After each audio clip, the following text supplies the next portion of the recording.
Hello friend, welcome back to my channel. इस core Java के tutorial में आज हम बात करेंगे कि एक्सेस मॉडिफायर क्या होता है। मॉडिफायर देखिए बहुत सारे होते हैं, पर उसमें से एक कैटेगरी होता है एक्सेस मॉडिफायर, जो कि बहुत ज़्यादा यूज होता है जावा में। तो आज हम उसी पे बात करेंगे। तो वीडियो स्टार्ट करने से पहले अगर आप मेरे चैनल पे नए हैं तो मेरे चैनल को सब्सक्राइब कर दीजिए और वीडियो को लाइक कर दीजिए। चलिए वीडियो स्टार्ट करते हैं।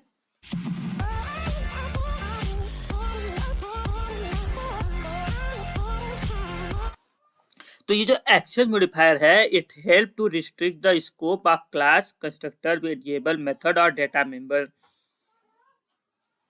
तो इसका मतलब ये है कि किसी क्लास या कंस्ट्रक्टर या वेरिएबल या मेथड या डेटा मेंबर या फिर कोई और भी चीज को उसको अगर हमें रिस्ट्रिक्ट करना है कि ये बस इतने लोगों ही यूज कर सकें, या फिर हमें ये रिस्ट्रिक्ट करना है कि इसको बस केवल यहाँ तक हम एक्सेस कर सकते हैं, उसके अलावा कोई और एक्सेस करना चाहे तो उसको ना कर सके, तो उसके लिए हम एक्सेस मॉडिफायर का यूज करेंगे।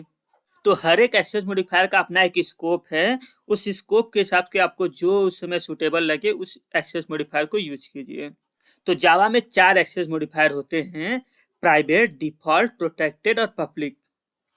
तो हमें सबसे पहले वन बाय वन सबका ये देखना होगा कि कहाँ तक सबका स्कोप है। मतलब अगर हम किसी एक एक्सेस मॉडिफायर को यूज करते हैं तो उसको हम कहाँ तक एक्सेस कर सकते हैं, क्या क्या लिमिटेशन है। तो हम इस चार्ट के मदद से समझेंगे। तो ये जो डिफॉल्ट एक्सेस मॉडिफायर होता है, इसके लिए कोई कीवर्ड नहीं है कि हम डिफॉल्ट लगाएंगे तब। अगर मैं किसी भी चीज के आगे कुछ भी नहीं लगाता हूं तो उसको हम डिफॉल्ट समझेंगे।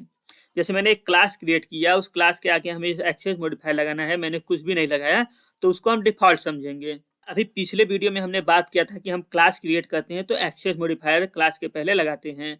तो क्लास लेवल पे हमारे पास एक्सेस मॉडिफायर पब्लिक और डिफॉल्ट, बस ये दो हम एक्सेस मॉडिफायर यूज कर सकते हैं। और मेथड, वेरिएबल, इन सब में हम चारों यूज कर सकते हैं। डिफॉल्ट एक्सेस मॉडिफायर यूज कर रहा हूँ तो उसको मैं with in the class use कर सकता हूँ, किसी दूसरे क्लास में यूज कर सकता हूँ, वो भी सेम पैकेज में रहेगा तभी। पैकेज का मतलब होता है ग्रुप ऑफ क्लास। तो अगर एक ही ग्रुप के क्लास हैं तभी मैं उसको एक्सेस कर सकता हूँ, नहीं तो नहीं एक्सेस कर सकता। जैसे आउटसाइड द पैकेज मैं एक्सेस नहीं कर सकता। और कोई एक ऐसा चाइल्ड क्लास है जो कि आउटसाइड द पैकेज है, तो जब मैं आउटसाइड द पैकेज एक्सेस नहीं कर सकता हूं तो वो चाइल्ड क्लास है तो भी मैं उसको एक्सेस नहीं कर सकता। अब आता है प्राइवेट। प्राइवेट का मतलब होता है ये बहुत ही रिस्ट्रिक्टेड होता है, इसको बस मैं केवल खुद को ही यूज कर सकता हूँ। जैसे आपका कोई प्राइवेट प्रॉपर्टी है तो उसको केवल आप ही यूज कर सकते हैं, कोई और एक्सेस नहीं कर सकता। तो इसी तरह जावा में एक भी है कि अगर आपने प्राइवेट बनाया तो उसको बस सेम क्लास में हम एक्सेस कर सकते हैं, आउटसाइड क्लास नहीं एक्सेस कर सकता। अब प्रोटेक्टेड जो होता है उसमें बस ये समझिए कि हम जो डिफॉल्ट है उससे एक लेवल ज़्यादा हो जाता है। जैसे आपको प्रोटेक्टेड में हम इनसाइड द क्लास यूज कर सकते हैं, सेम पैकेज में यूज कर सकते हैं, पर आउटसाइड द पैकेज तो यूज नहीं कर सकते। पर आउटसाइड पैकेज में अगर कोई सब क्लास है तब हम उसको एक्सेस कर सकते हैं, वो भी सब क्लास के ऑब्जेक्ट के थ्रू हम एक्सेस करेंगे। और जो पब्लिक होता है ये ग्लोबल होता है, ये मान लीजिए गवर्नमेंट प्रॉपर्टी है, इसको कोई भी एक्सेस कर सकता है, कहीं से भी एक्सेस कर सकता है। तो ये चारों थी। अब आप जब भी कुछ भी बनाएंगे तो आपको वो समझना होगा कि आप इसको कहाँ तक विजिबिलिटी देना चाहते हैं, उसी के हिसाब से आप एक्सेस मॉडिफायर यूज करिए। तो ये था एक्सेस मॉडिफायर के बारे में थोड़ा सा डिटेल। आज के लिए इतना ही, मिलते हैं अगले वीडियो में, तब तक के लिए बाय बाय।